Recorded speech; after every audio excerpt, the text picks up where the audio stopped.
It says preparing live. I'll just check if we are live on YouTube. Okay, we are live on YouTube. Good evening, everybody. Welcome to Karwan, the Heritage Exploration Initiative. My name is Ishan Sharma, and uh, I'll just first introduce Karwan and then I'll introduce our speaker for the day. This is the first of a very special series that we have curated um with Professor Salil Misra on modern India. And Caravan is a student initiative. It's a collective of history students from all across the nation, at least. Our mission is to make academic history and heritage accessible to the public, effectively bringing the gap that is there, so-called gap or whatever that is, between scholarly research and public history. There has been a long debate. We won't get into the debate of academic versus public, but there's a need to connect the two. Through innovative programs, lectures, sessions, heritage walks, we try to bring historical narratives to life and ensuring that we reach a larger audience in the country, abroad, where history is fading and efforts are being made to construct a narrow identity for us. We are trying our best to rekindle a genuine interest for India's rich, very diverse cultural heritages and histories, which are often now being marginalized. Started in 2019, we are almost 5 years in the journey. There's still a long way to go. And this is the second Carvan special lecture for this year. There are many more lined up for all of you. Today's lecture is Trajectories of the Indian Republic, and to deliver that lecture, we have a very special guest. We have Professor Salil Misra. Professor Misra is a known name in academia. People who know modern Indian, who study modern history, must have read him, heard him.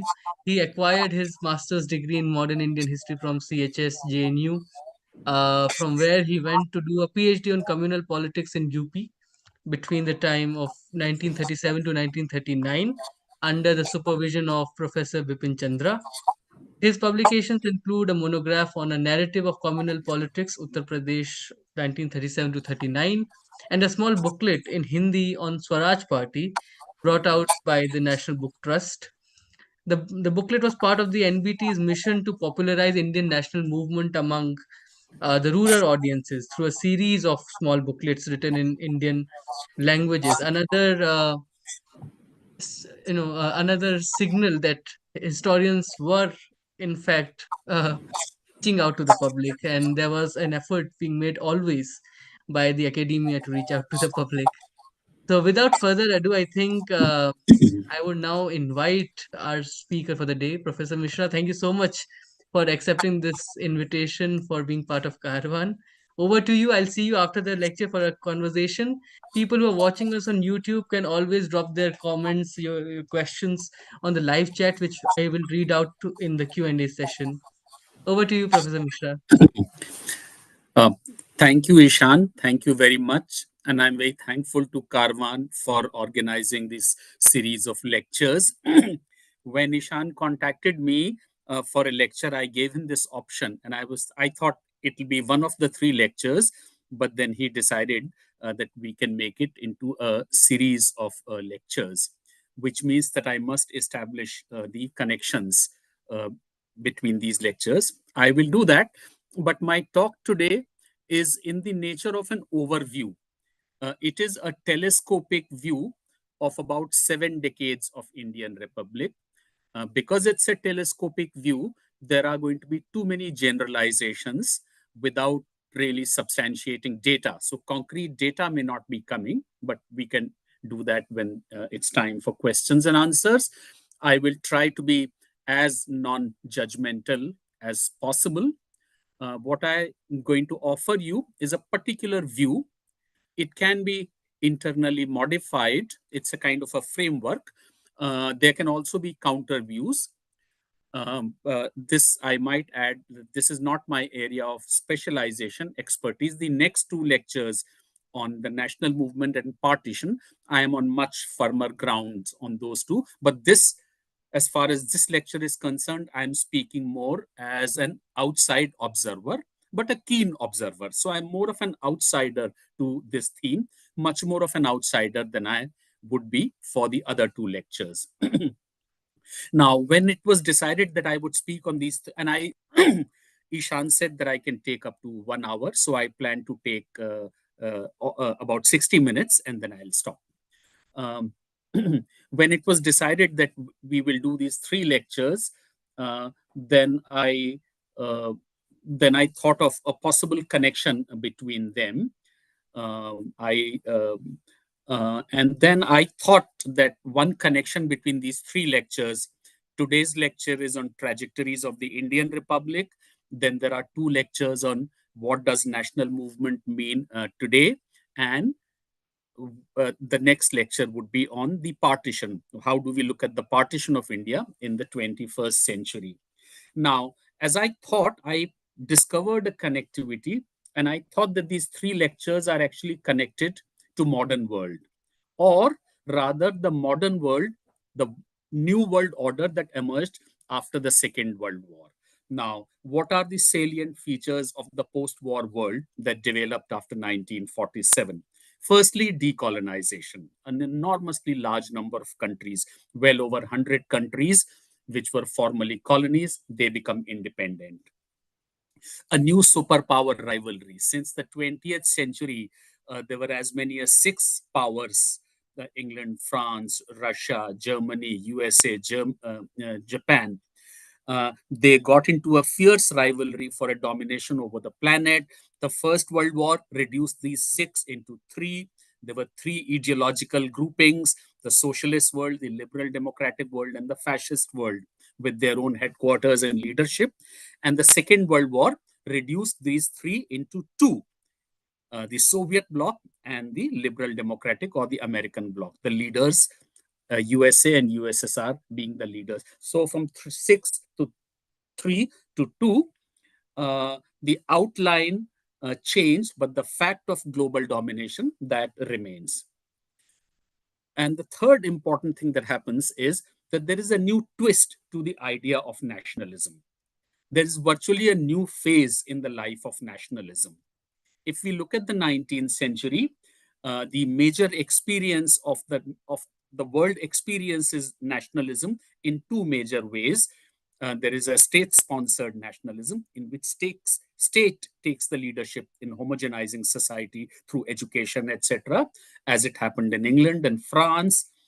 The other model was that of Germany and Italy, in which there were large areas with some kind of cultural unity, but without a state of their own. A state had to be created, a representative state. In the 20th century, the other forms that nationalism takes are break away from the old empires. This happened after the First World War. The old empires, Ottoman, Habsburg, they broke down, and a large number of small units developed. And of course, anti-imperialism. The countries of Asia and Africa, they struggled, they launched their own nationalist struggles against European domination. Now, in addition to these four, after 1945, a new model develops, and I would call it the disenchantment with the new nation state systems. Within these newly independent countries, there is a disenchantment, and therefore there are groups, there are communities, there are areas which begin to demand their own representative sovereign nation state. Now, this is virtually a fifth stage or a fifth type of nationalism that develops in this period, or a new mutation in the idea of nationalism. Now, quite clearly, our three themes, they emanate from these global realities of the post-war world. As I thought some more, and then I also discovered yet another connectivity among these three themes. Um, they're also very directly related to Perry Anderson's much talked about, very controversial book, The Indian Ideology. The book was so controversial and talked about that I'm sure all of us have heard about it. The three chapters in the book: independence, partition, republic. They actually, the three themes that I take up are very directly connected to the three chapters of Perry Anderson, though I will not be discussing Perry Anderson at all. His book, except to say that his book was a complete, total reassertion of the old 19th century Eurocentric idea, a very blinkered view of the world. We had nearly forgotten about it. It had become so discredited, this Eurocentric idea of placing Europe at the center of the world. But it made a very strange return with these in this period. Now, this Eurocentrism of this period was slightly different from the 19th century Eurocentrism. The new Eurocentrism, it was not so much about Europe's superiority. It was much more about establishing that the newly independent countries, the post colonial societies, they had really failed to live up to the expectations in spite of having become free. Therefore, the failure of these societies, their failure to fully modernize, could not have been entirely because of colonialism and European domination, because they failed to modernize, or they modernized very precariously even after becoming independent. This was the new form that Eurocentrism took. It was not so much about establishing Europe's superiority, but more about establishing uh, uh, the precarious nature of transition that these societies were making or were not able to make, the failures of these societies. Now, the problem with this Eurocentrism, either of the first kind or of the second kind, was that it failed to understand the world. What is important for us is that it also failed to understand India, India in its totality. How not to understand India? Or rather, what are the wrong ways of understanding India, of looking at India? Now, firstly, India is not simply a part of a generic story, generic binary of West and the rest. India is, in this view, India is lumped as part of the rest.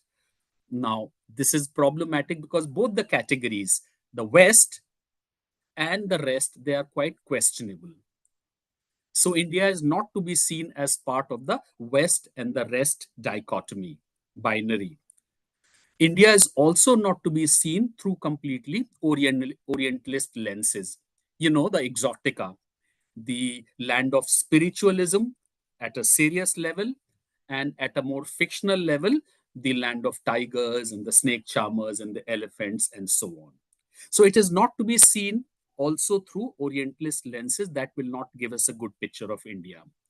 But also not to look at India as some, not to look at, not to consider some kind of an Indian exceptionalism in which we focus on the uniqueness of India, unique Indian nationalism, different from the generic nationalism, unique Indian secularism, different from the rest of the world. So it almost becomes like an Indian model versus the rest of the world model.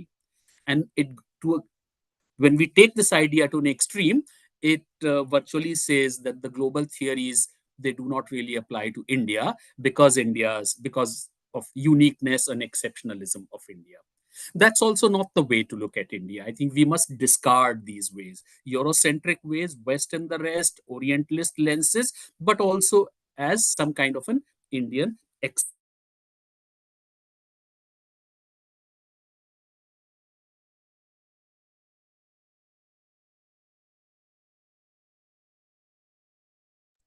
I think we lost your audio, Professor Misra.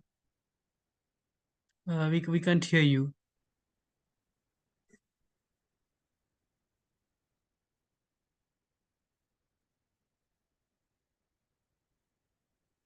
We can't hear you.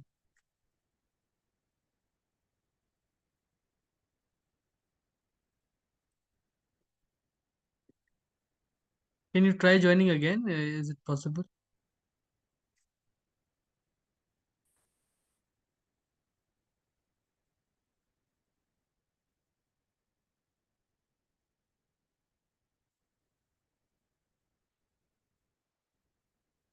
People on YouTube, please let us know if you can hear us, if we are audible to you. We'll just try to this internet issue in a while.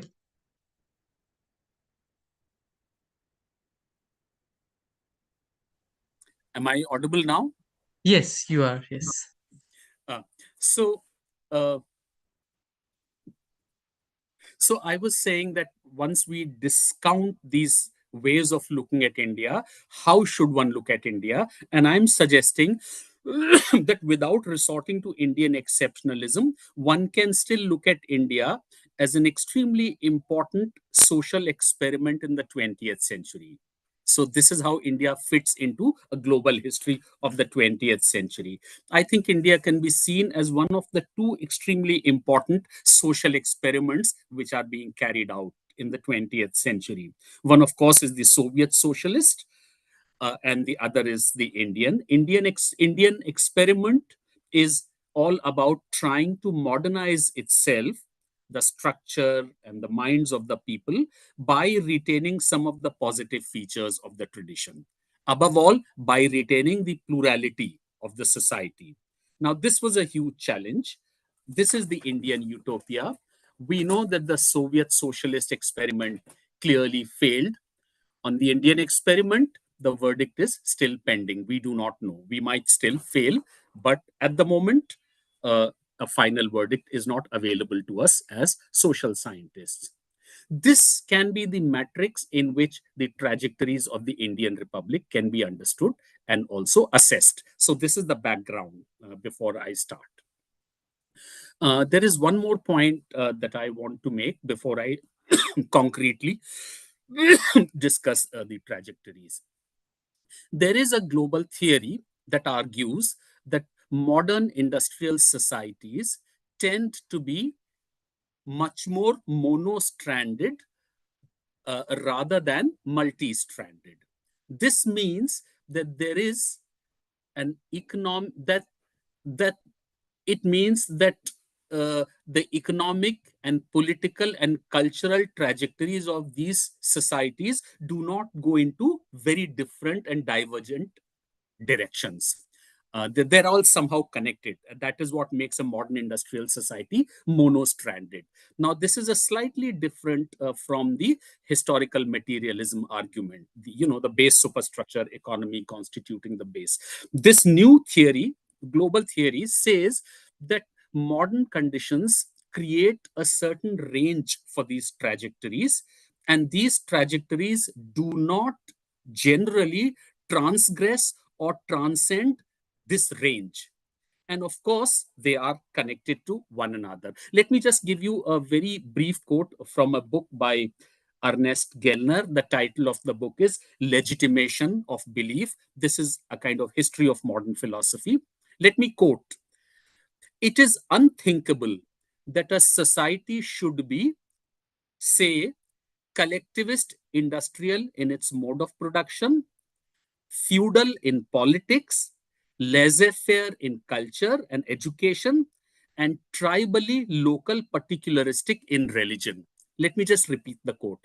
"It is unthinkable that a society should be, say, collectivist industrial in its mode of production, feudal in politics, laissez faire in culture and education, and tribally local particularistic in religion." That somehow one does creates limits for the other, one shapes the other, and the economic, political, cultural trajectories are, they shape each other. I think the Indian example, which I'm going to talk about, it does question and interrogate this idea.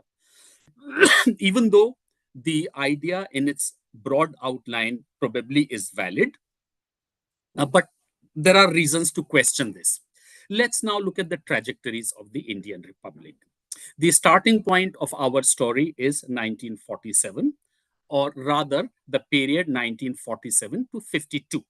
This is easily, I would call it, the axial period of Indian history. The axial period, the most transformative period of almost entire Indian history. No other 5 years in Indian history have undergone such profound changes and have made such important beginnings as this period. So if there was ever an Indian revolution, then it lay in these 5 years. Let's do an overview of these 5 years. I think five big things happened. Five things really stand out briefly. One, end of colonialism, end of 2 centuries of colonialism. India makes a transition from being a colony to being a republic. Colonialism, which was considered a kind of a natural depressor as far as the economy is concerned, that colonialism is removed. So all obstacles in the path of development are in a way removed. Two, integration of about 565 princely states, nearly 40% of the area and one-third of the population. What it means is that the extension of democratic principle is extended to these areas. Those of you who have not heard, these areas had not experienced any elections, neither in 1937 nor in 1946, as other parts of British India had. They were kind of secluded, isolated from this general democratic process. The importance of this development would become clear if we again go out of India and do a kind of a global search.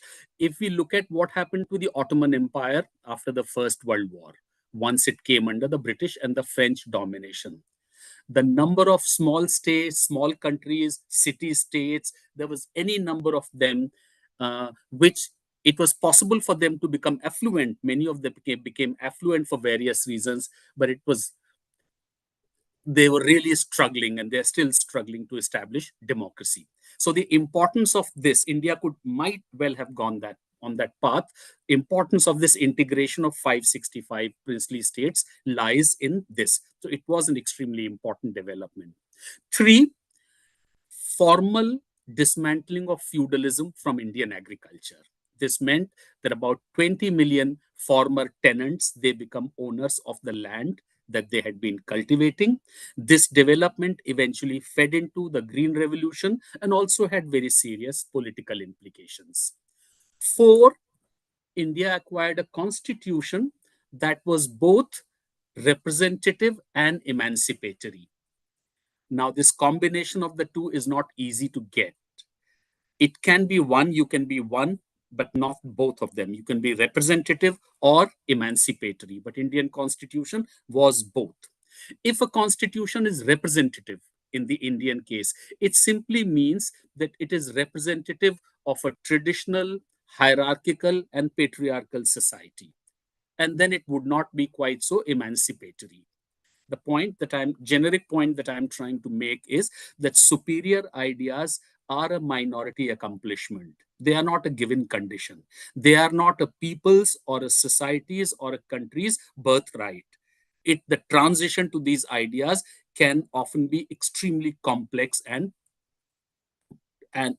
prolonged. But our constitution, Indian constitution, was both. It was representative, but it was also progressive and emancipatory. And fifth, development, the first big elections, the largest anywhere that had been held anywhere in the world. Now, all these five, independence, dismantling, integration of princely states, dismantling of feudalism, constitution, and the first general elections, all these were landmark developments, and they augured well for the future, or so it seemed. The true potential of these developments, it becomes clear when we put them all together. Five connected developments. This was the baseline from which the journey of Indian Republic began. Now, since then, what have been the main trajectories? I will talk about three main trajectories. I've picked out three, and I will identify them as pendulum, arrow, and the slide. Not the wheel. I think Ishan, I've changed it from wheel to slide, and I will explain why. The polity has experienced a kind of an oscillation like the pendulum. So our polity has been more like a pendulum. It's been oscillating from one extreme to the other. Economy has grown continuously like the arrow that goes forward. And the nation has actually witnessed a slide down. So there are three trajectories that I will talk about, and I will identify them as the pendulum, arrow, and the slide. Let me now do an overview of the three trajectories. So I will pick each and I will do an overview, a telescopic view of the entire 7 decades. So obviously, it's going to be very, very broad and very, very sweeping and full of generalizations. Let me take up the polity first, the pendulum. 50s was a period of consensus against the backdrop of the national movement. Now, in this consensus, it was a consensual period in the sense that there was a broad agreement on the main goals to be achieved. Nehru was the leader of this consensus. This was also a phase of political centralization in which there was hardly any alternative to the Congress, and within the Congress, there was not much of an alternative to Nehru and Nehru's leadership. There was a general acceptance of Nehru's leadership. It used to be said that Nehru was also the biggest leader of the opposition. Sometimes Nehru also spoke up for the opposition. Centralization with consensus without authoritarianism. This was the model of the 1950s. Now, cracks began to develop in this model from the 1960s. Consensus was the first variable to be dropped, to disappear. It disappeared or it began to go down, but centralization remained. Persistence of centralization in the absence of consensus created openings for authoritarianism. If there is no consensus, yet there is centralization, the only way in which it can be sustained is through authoritarianism. And indeed, that is how it happened. All of it showed up in a very big way in the 70s, in the JP movement, in the emergency, and the reaction to the emergency. Centralization without consensus obviously had its own problems and could not be sustained for very, very long. The pendulum of Indian polity now swung in the opposite direction. Excessive centralization began to be replaced by an equally excessive federalization, particularly during the last decade of the 20th century and first decade of the 21st century. This was a period of the decline of all India parties like the Congress, and this is also a period of the emergence of small regional parties. This excessive federalization was really the experience of NDA and the UPA, when small regional parties, they dominated the polity and they could even blackmail the big all India political parties. Soon there was a disenchantment with this model also, and the pendulum swung again towards centralization. So there was centralization, it swung towards federalization and swung back in the second half of the 21st century towards centralization. However, this oscillation back to centralization happened under very, very different circumstances and was very different from the first centralization. The first centralization happened in the 1950s against the backdrop of a national movement and conditions, consensual conditions that had been created by the national movement. The leadership of the national movement also became the leadership of the independent India. Now, the centralization of the second phase was very different for various other reasons. Congress as a party had declined, and the decline just continued. Left ceased to be a very serious contender for the All India space. The preference for centralized polity was also accompanied by a craving for a strong leader. So there was this notion that a strong leader, India needs a strong leader, and strong leader represent a strong polity, and strong polity is better, and so on. The global economic crisis had also created openings for a right wing takeover. And this is true of all big economic crises, that they create conditions for a kind of a right wing orientation, right wing shift, or emergence of right wing kind of politics. It happened in the 1880s. It happened after the depression of 1929 when fascism came up. It happened in 1970s with the OPEC crisis. And I think it also happened, one can see it happening globally after the crisis of 2008. And there was a tilt towards majoritarianism, particularly Hindu majoritarianism. So the backdrop of the second round of centralization was very different from the background under which the first centralization happened. All these factors shaped the nature of the second centralization, which happened from the second decade of the 20th century, 21st century. The BJP benefited by these new realities, but I think BJP also contributed by creating some of these realities, um, uh, transforming Hindus from a religious community into a political constituency. This happened in a very big way through the Ram Janambhoomi movement that had started since the 1980s. Thus, it was that the pendulum of Indian polity swung from centralization to federalization and swung back to centralization. The two phases of centralization, however, are very, very different. The first phase was marked by a great commitment to pluralism. The second phase of centralization is equally committed to Unitarianism. By Unitarianism, I mean the idea that stability happens when there is a domination by one religion, one language, one region, one polity, one party, and so on. So, this very idea of Unitarianism as against the idea of pluralism. In the economic realm, I've discussed the pendulum, and now I am discussing equally briefly the arrow. In the economic realm, the trajectory is more like the arrow, continuity with an upward spiral.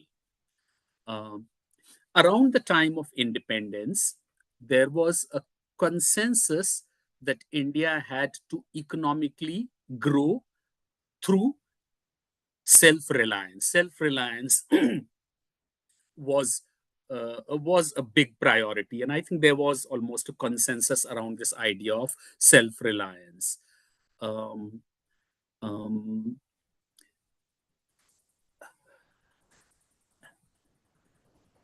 and the economy was to grow in this manner. The idea also was the focus on self-reliance was also because any possibility of recolonization was to be firmly ruled out, and it was believed that it could be ruled out only if India became economically uh, self-reliant. So India had to achieve higher levels of economic growth, but basically within the framework of self-reliance, largely on the basis of its own resources.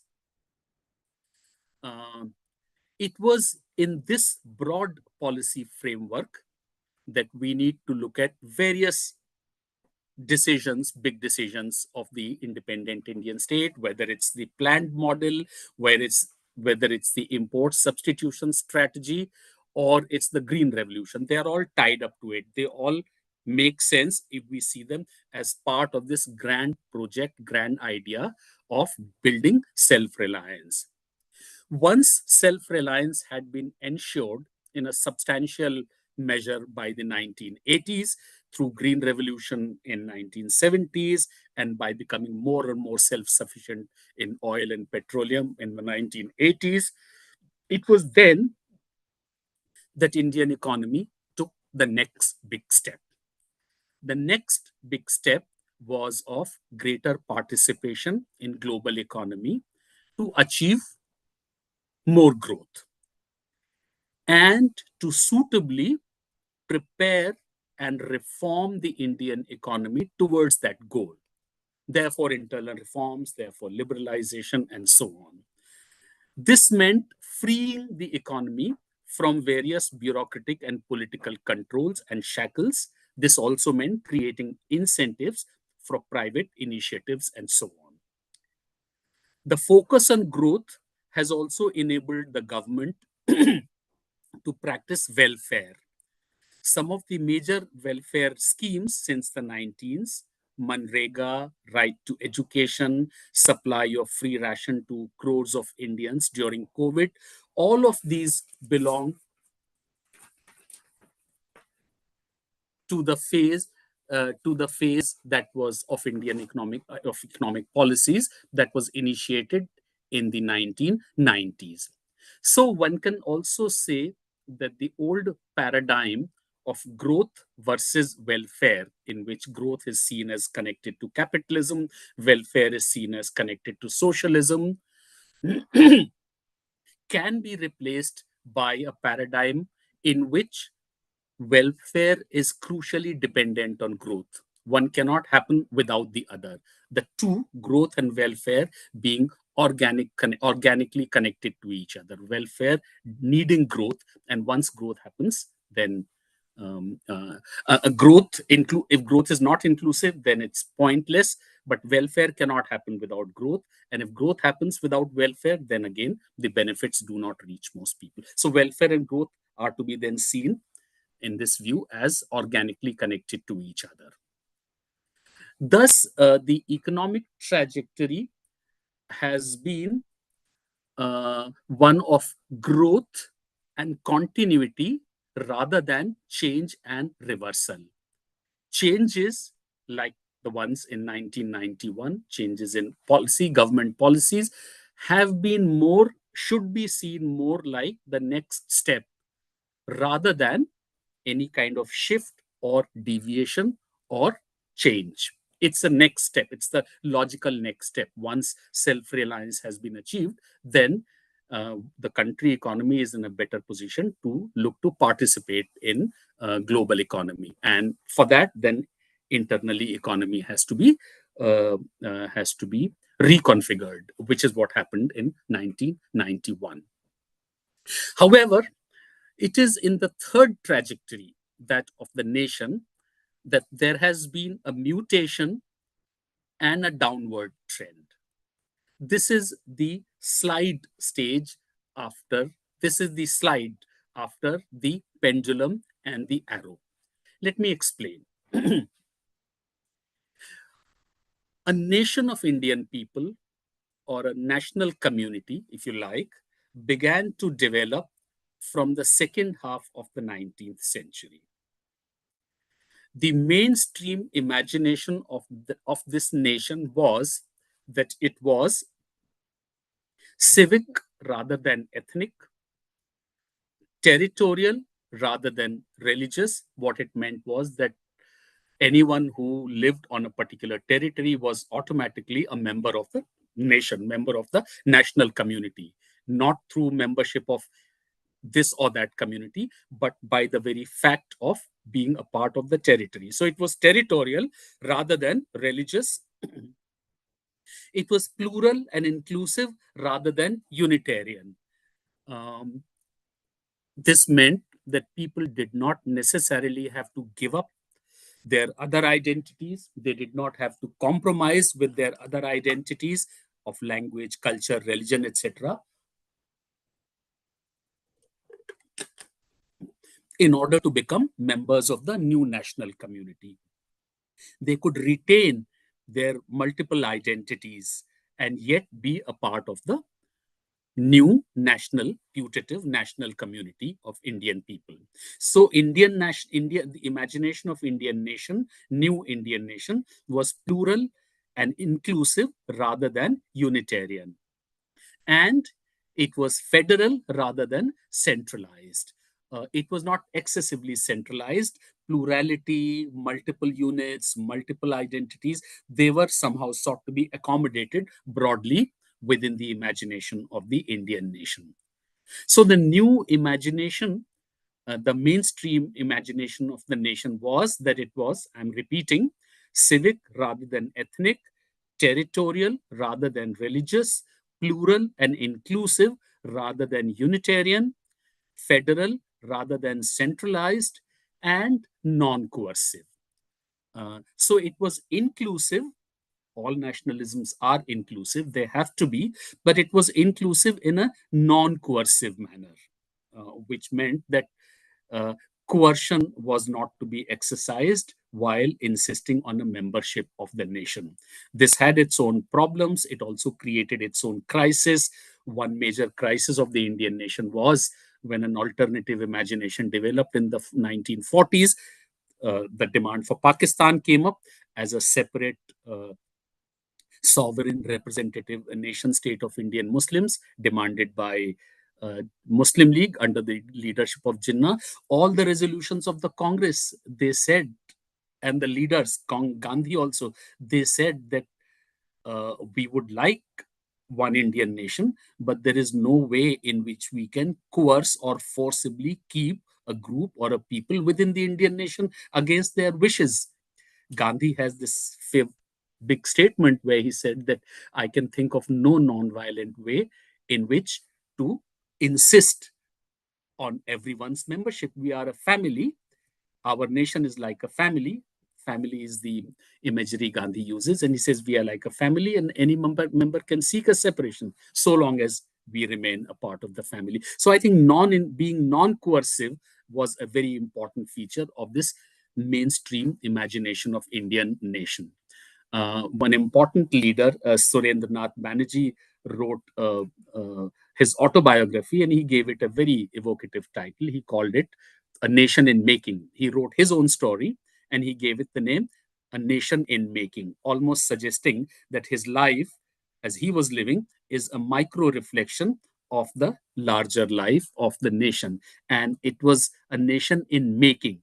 That is to say, for a large country like India, the process of nation making obviously has to be extremely complex and prolonged. So, for a long time, this community, this national community, people, they have to be in a state of making, evolving into a nation. This was the mainstream imagination. This was the imagination of the mainstream Indian nationalism. Anti imperialism and national unity were two major pillars. The Indian nationalism rested on these two pillars of anti imperialism and national unity. That is to say, who was an Indian nationalist? If you wanted to find out, basically, look at these two things. Someone who was anti imperialist, but not just anti imperialist, someone who was anti imperialist, but also upheld the conception of a unity of all Indian people, irrespective of culture, religion, language, etc., etc.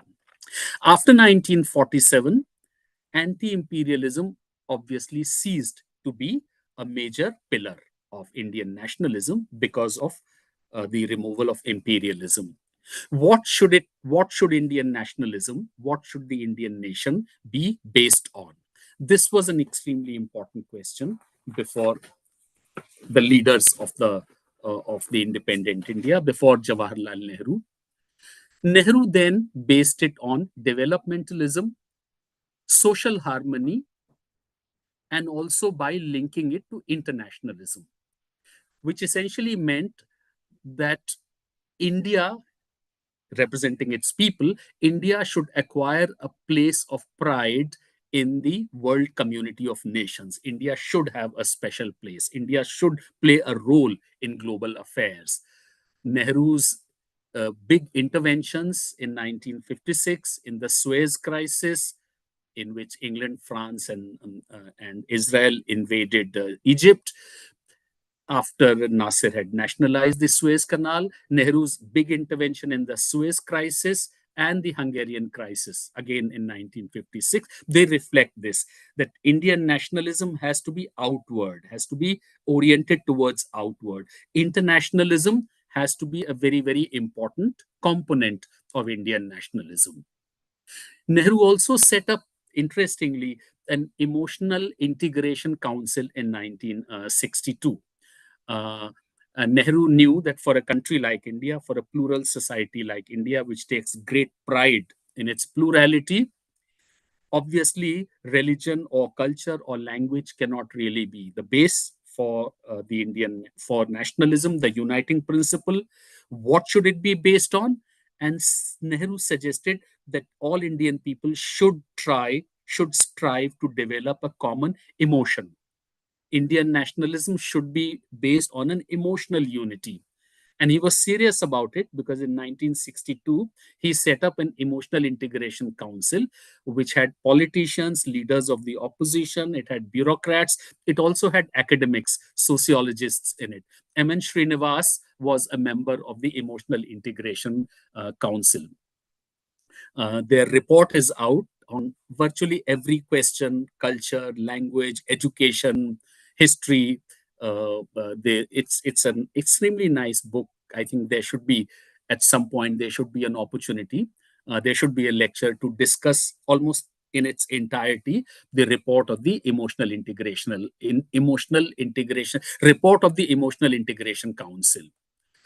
Uh, this was the dominant imagination of Indian nation. Now, this dominant imagination of Indian nation began to be pulled and pushed in multiple directions, particularly since the 1980s.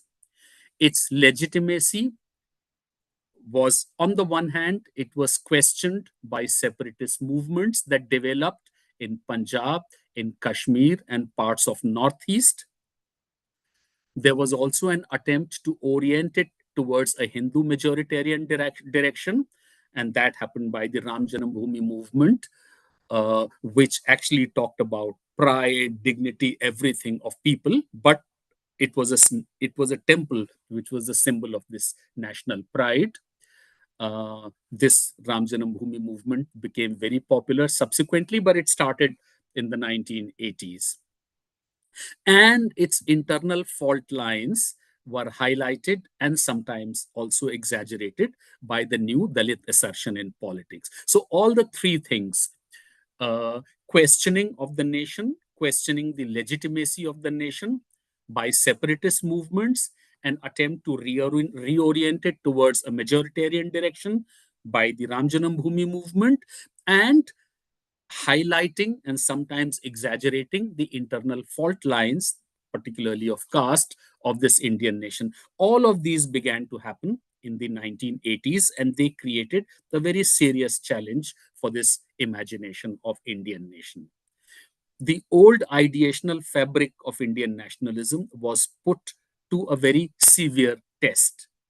The old confidences and securities were gone, and the nation really became vulnerable to these different possibilities: the possibility of fragmentation, the possibility of mutation, but also a possibility of appropriation. So, this mainstream idea of Indian nation could go into any of these three. It could be fragmented, it could undergo a mutation, or it could also be appropriated by different kinds of forces. The old idea of Indian nationalism is extremely fragile today. It also is threatened from within, and it is possible that a very, very different kind of nation may emerge on the ruins of the old Indian nation. A very aggressive, a very exclusive, majoritarian, insular, and an intolerant nation may emerge on the on the uh, on the well on the soil on which the old Indian nation had flourished for a very, very long time. It is not very difficult to imagine this from the vantage point of today. Well, these then are the three trajectories: the pendulum, the arrow, and the slide, There may be more on democracy, on religion. I have picked only three, and I have done a kind of an overview, a telescopic view of the Indian Republic. Now, if we look back either to uh, base and superstructure, historical materialism, or to the quote by Ernest Gellner, then we can obviously see the limits of these positions, because the three trajectories of India don't really connect so well with each other. Uh, we can However, from there, we should not go on to say that India is different from the rest of the world, or that global theories do not really work here. One can perhaps conclude by saying that there is a definite link between different trajectories. One needs to work out these links. One can also say that the range of possibilities is much larger than perhaps imagined in those theories. And one can also say that the global theories which were originally built on a very restricted, very narrow raw material, primarily of Europe. But these global theories or global overviews need to modify themselves or enrich themselves by incorporating experiences from different societies. And there, I think India would figure as one of the more important societies, which can then modify some of these global views. I think I've finished much earlier. I'll stop here. I hope we'll spend some time discussing some of what I have said. Thank you very much.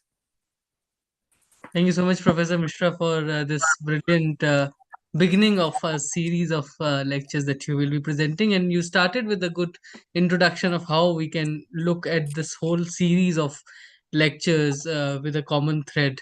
And I think we are approaching a point of no return, sadly, with the republic that you kind of mentioned. But you have also given us a hope somewhere towards the end that we have to learn from other societies to kind of modify our own republic. And sadly, the original republic, as you mentioned, is somewhere lost.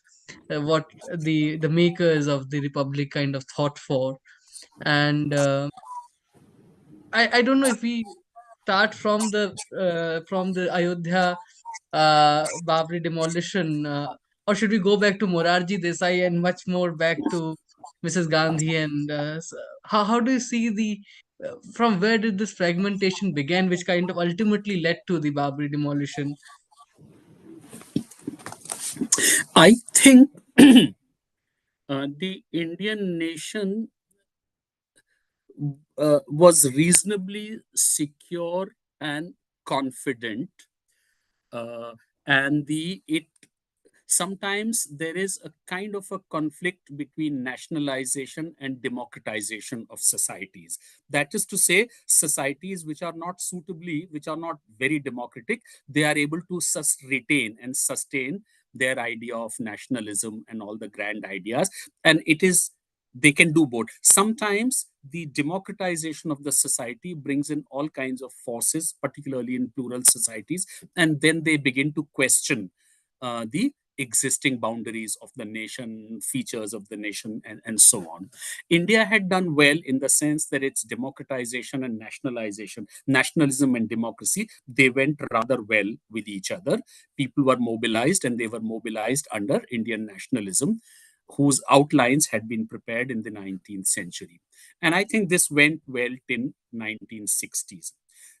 From 1960s onwards, either the new forces that came, which began to question or nibble at the boundaries of the nation, Indian nation began to become much more insecure, much more fragile from 70s onwards. And 80s, of course, the various things that happened, which I talked about, uh, questioning of its legitimacy from separatist movements, an attempt to appropriate it by Hindu majoritarian forces, and also the rise of Dalit politics or new Dalit assertion in politics, which sometimes sought accommodation within the nation, but sometimes it's also questioned the nation and its fault lines in a very significant way. So I think it began to then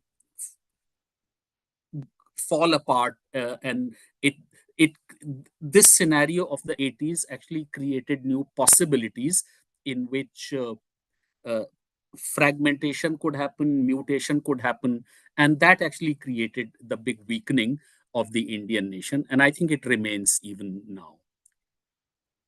It Uh, remains fragile. Huh? yeah. Another thought that I had in mind, and I don't know if this is very nonsensical, but the majority of the national movement, if you see in the towards the end of the national movement, we had a whole uh, class of peasants who were part of the movement. But after the independence, after the republic was made, somewhere or the other, their cause was lost for a long time, and the focus was shifted to other industrialization and all sorts of those things in the republic. Do you think that also played a part in the fragmentation that happened ultimately? Because in the Hindutva movement, we see a lot of people from peasantry also joining in, a lot of people from the unorganized sector joining in the movement.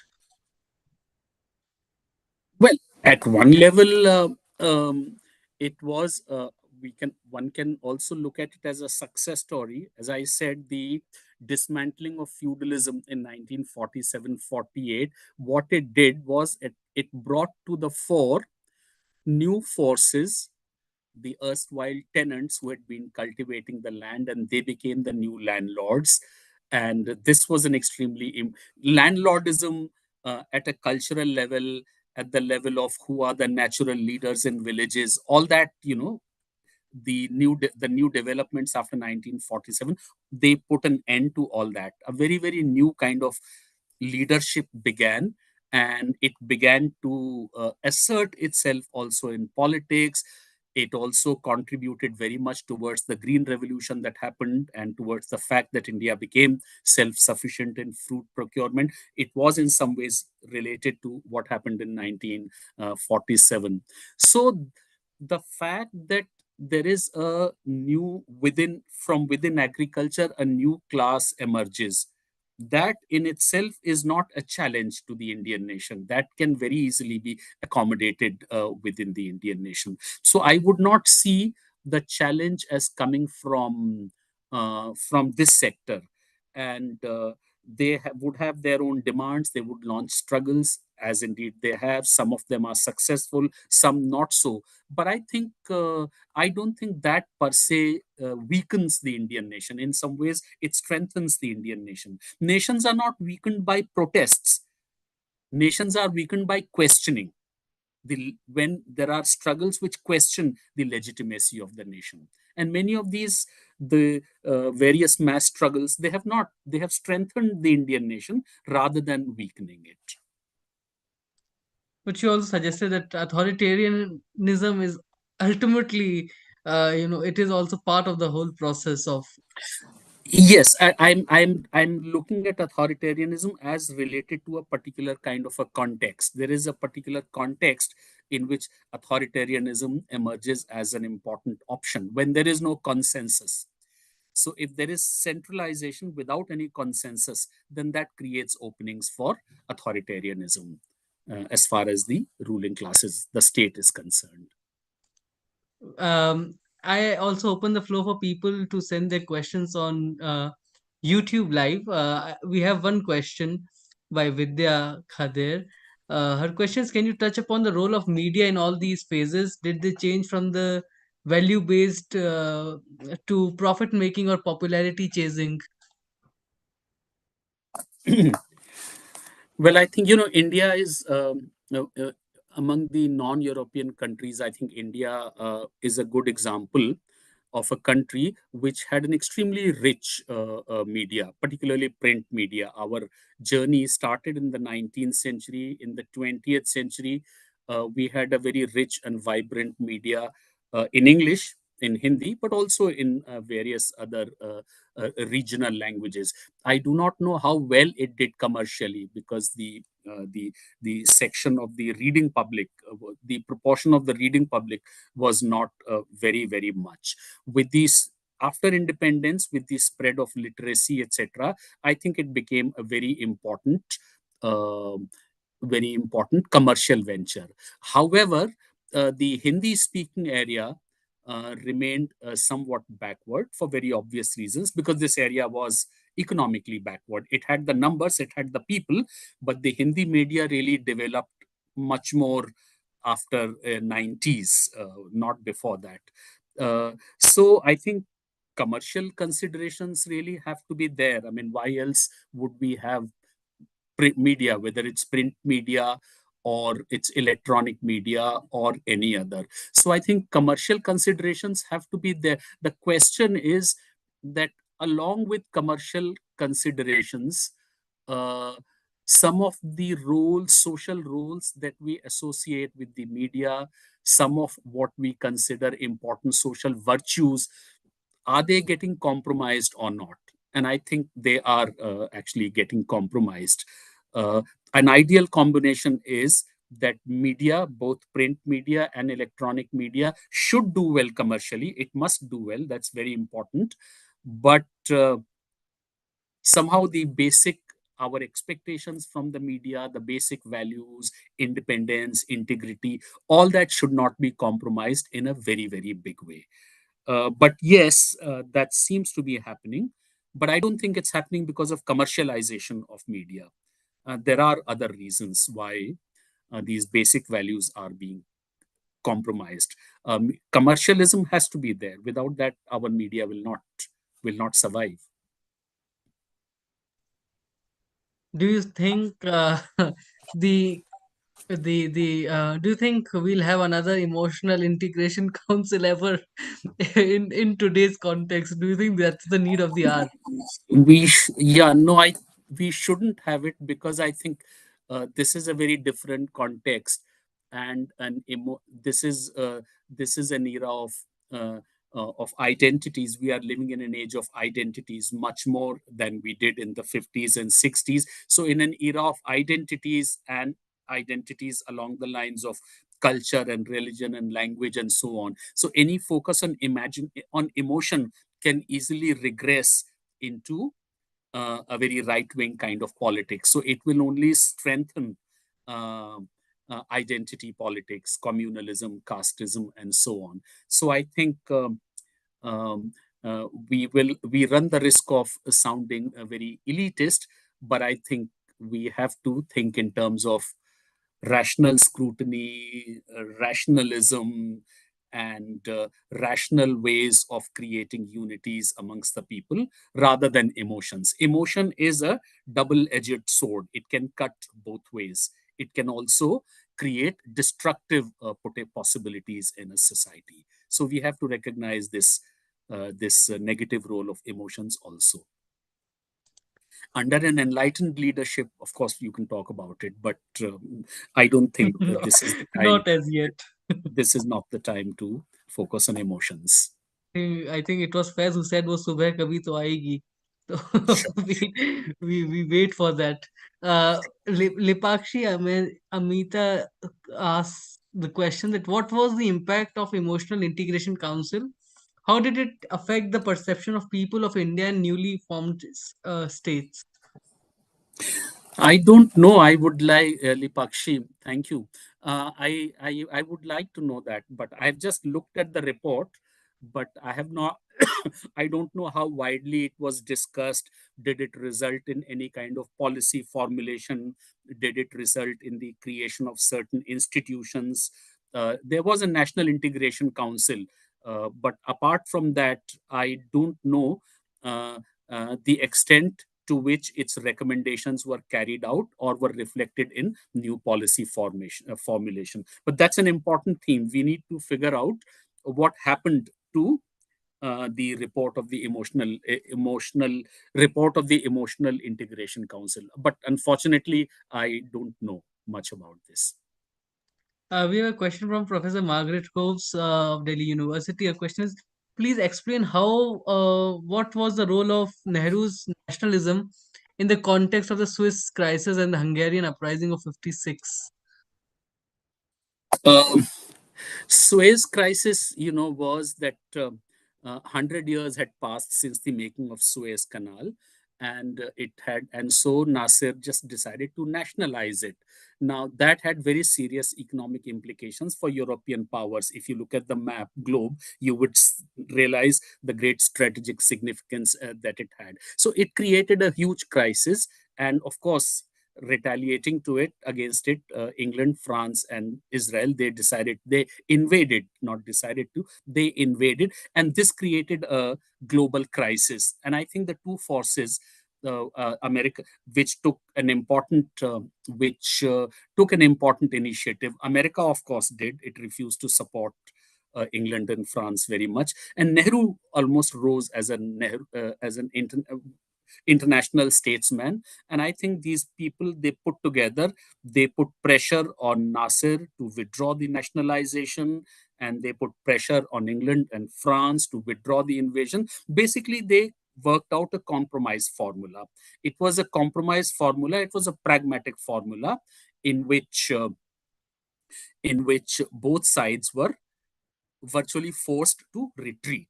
And Nehru played an important role in working out this compromise. On Hungary, much less so. Uh, on Nehru created noises. He did not approve of it. He disapproved of United States invasion into Hungary, but at a concrete policy level, he was not able to do very much.